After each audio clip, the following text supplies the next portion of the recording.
पानी नहीं मिलेगा। अब्दुल भाईजान, अब्दुल भाईजान, ये आपने क्या लिखा है? यहां हिंदुओं को पानी नहीं मिलेगा। आपने सही पढ़ा। अरे भाईजान, हिंदुओं ने ऐसा क्या कर दिया जो आप उनको पानी नहीं देंगे? आप भोले तो ऐसे ही बन रहे हैं जैसे आपको कुछ पता ही नहीं।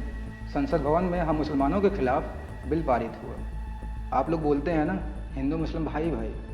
जब हम मुस्लिमों के खिलाफ अत्याचार हो रहा था तो आप कहाँ थे? अपने भाई के सहयोग में क्यों नहीं आए? चलिए भाईजान, इससे आपकी मानसिकता पता चलती है। कोई बात नहीं, मैं पानी और कहीं से ले लूँगा। लेकिन एक बार सोचिएगा, जिस वक्फ बोर्ड के साथ आप खड़े हैं ना, कभी आप इसी की वजह से बेघर हुए थे और आप जैसे 1000 मुसलमान बेघर हुए थे। ये हमारे हिंदू भाई का घर है। अरे लेकिन वो हिंदू है, मेरा यहाँ रहना ठीक होगा क्या? अरे मेरे बहुत अच्छे मित्र हैं और बहुत अच्छे इंसान भी हैं। विपिन जी, विपिन जी। अरे अब्दुल भाईजान, आप कुछ काम था? भाईजान, 2 दिन के लिए मेरी बेगम को आप अपने घर पे रख सकते हैं क्या? क्या हुआ अब्दुल भाईजान? सब ठीक है ना? कोई परेशानी या दिक्कत तो नहीं है? जिस ज़मीन पे मेरा घर और दुकान था वो टूट गया।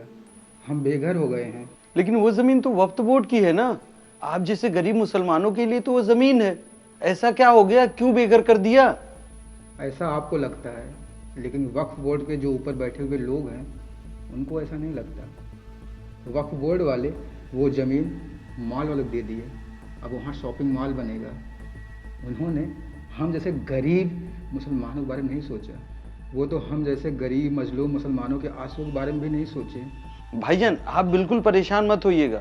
मैं भाभी का अच्छे से ख्याल रखूंगा। जैसे आपको मकान मिल जाएगा ना, वैसे आप भाभी को लेने आ जाइएगा। बहुत बहुत शुक्रिया भाईजान। मैं 2 दिन बाद लेने आ जाऊंगा। ठीक है भाई। और अब्दुल भाईजान, एक बार सोचिएगा, ऊपर वाले जब उस टाइम आप लोगों के बारे में नहीं सोचे तो अब सोचेंगे क्या? ये बिल जो आया है ना, शायद अब आप मुसलमानों का कुछ भला हो जाए। कोई बात नहीं, मैं पानी कहीं और से ले लूंगा। 1 मिनट भाईजान, मैं पानी भर देता हूँ और इसको मैं अभी हटा देता हूँ। वैसे भाईजान, आपने एक बात बिल्कुल सही बोला।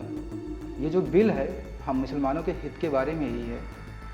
और हम जैसे गरीब मुसलमान जो पढ़े लिखे नहीं हैं, ऊपर बैठे हुए लोगों के बहकावे में आ जाते हैं। ये जो ऊपर बैठे हुए लोग हैं, जब हमें बेघर कर रहे थे तब नहीं सोचे, तो अब क्या सोचेंगे? ये बिल हम मुसलमानों के हित के लिए ही आया है। शायद अब हम जैसे गरीब मुसलमानों का भला हो जाए। भाईजान, आप डब्बा रखिए ना, मैं पानी भर देता हूँ। गरीब की आंखों में अब भी कई सवाल है। क्या वफ्त का मतलब बस माल है?